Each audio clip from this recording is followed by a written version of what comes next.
السلام علیکم ورحمۃ اللہ وبرکاتہ۔ آج ہم تربیت للطالبین حصہ اول الدراسہ سبق کی چھٹی مشق پڑھیں گے۔ اس مشق کے اندر ہم نے کرنا کیا ہے، سب سے پہلے تو ہم نے ماذا یہ استفہامیہ یوز کر کے سوال بنانا ہے، اور سوال بنانے کے لیے دو لفظ استعمال کرنے ہیں، ایک تدرسو اور ایک تقرؤ۔ تدرسو بھی پڑھنے کے معنی میں آتا ہے، تقرؤ بھی پڑھنے کے معنی میں آتا ہے۔ تو ہم نے یہ شروع کے اندر جو نام دیے گئے ہیں، ضمیریں دی گئی ہیں، ان کے حساب سے آگے ہم نے سوال بنانا ہے۔ جب سوال بنا لیا، آگے ہم نے جواب دینا ہے، تو جواب کے اندر ہم نے جو ہم پڑھتے ہیں اس کا نام درمیان میں انہوں نے ہمیں دیا ہے، یہ ہم نے آگے مفعول کے طور پر ذکر کر دینا ہے۔ دو طرح سے ہم اس کا جواب دے سکتے ہیں، ہم ڈائریکٹ یہ بھی کہہ سکتے ہیں ادرس الصرف، اور یہ بھی کہہ سکتے ہیں ادرس علم الصرف۔ ٹھیک ہے، تو یہ علم جو ہے تمام کے ساتھ استعمال بھی کر سکتے ہیں جہاں پہ پاسبل ہے، اور جہاں پر نہیں ہے آپ اس کو ڈائریکٹ مفعول بنا دیں تو یہ مشق حل ہو جائے گی۔ جیسے ہم دیکھ لیتے ہیں، ماذا تدرسو تم کیا پڑھتے ہو، ادرس النحو میں نحو پڑھتا ہوں۔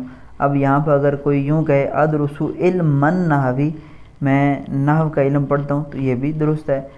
ماذا تقرئین تم کیا پڑھتی ہو، اقرأ علم الصرف میں علم صرف پڑھتی ہوں۔ عمر، اب کیونکہ نام ہے تو اب آگے غائب کا صیغہ آئے گا، ماذا یدرس عمر، عمر کیا پڑھتا ہے، یدرس الفقہ وہ فقہ پڑھتا ہے، یا یدرس علم الفقہ وہ فقہ کا علم پڑھتا ہے۔ ماذا تقرأ، یہ تقرأ واحد مؤنث غائب کا صیغہ استعمال کیا۔ ماذا تقرأ مریم، مریم کیا پڑھتی ہے، تقرأ الحدیث وہ حدیث پڑھتی ہے۔ تو یہی ہم نے طریقہ استعمال کرنا ہے تمام جملوں کے اندر۔ یہ اخو کا مذکر ہے تو آپ یہاں پر چاہیں تو یقرأ لے کر آ جائیں یا یدرس لے کر آ جائیں، اور یوں سوال بنائیں گے ماذا یقرأ اخوک یا ماذا یدرس اخوک، اور اسی طرح نیچے مؤنث ہے تو یہاں پہ ماذا تقرأ اختک یا ماذا تقرأ یا ماذا تدرس اختک۔ یہی طریقہ ہم نے اس کے دوسرے صفحے پر اپلائی کرنا ہے۔ جی یہاں پر دیکھیں، یہاں پر بھی ویسے ہی انہوں نے شروع میں نام دیے گئے ہیں، اور ایک یہ فنون کے نام بھی دیے گئے ہیں۔ ہم اس میں سے یہ شروع والا یاد کر لیتے ہیں حل۔